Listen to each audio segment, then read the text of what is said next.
près. Le projet de loi sur la réforme des retraites sera présenté à 17h30 par Elisabeth Borne. Dans la foulée, les syndicats devraient annoncer une journée de mobilisation. Sauf surprise, on s'achemine donc vers un recul de l'âge légal de départ à 64 ans, avec aménagement pour les carrières longues. Selon un conseiller, si on a commencé tôt, on partira plus tôt, bien avant la date butoir.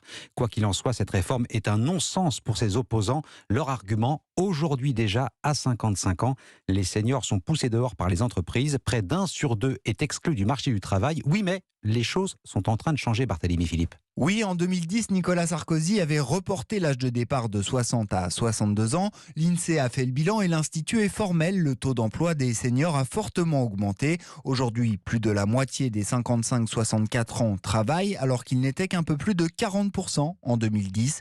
Mais attention, selon l'économiste Éric Heyer, le report de l'âge présente aussi des risques. Le côté positif, c'est que le taux d'emploi des seniors va augmenter un peu mécaniquement, mais que le taux de chômage va aussi augmenter. Ça polarise un peu la situation avec des personnes qui étaient déjà dans l'emploi, qui vont rester plus longtemps, et des personnes qui ne l'étaient pas et qui ne reviendront pas.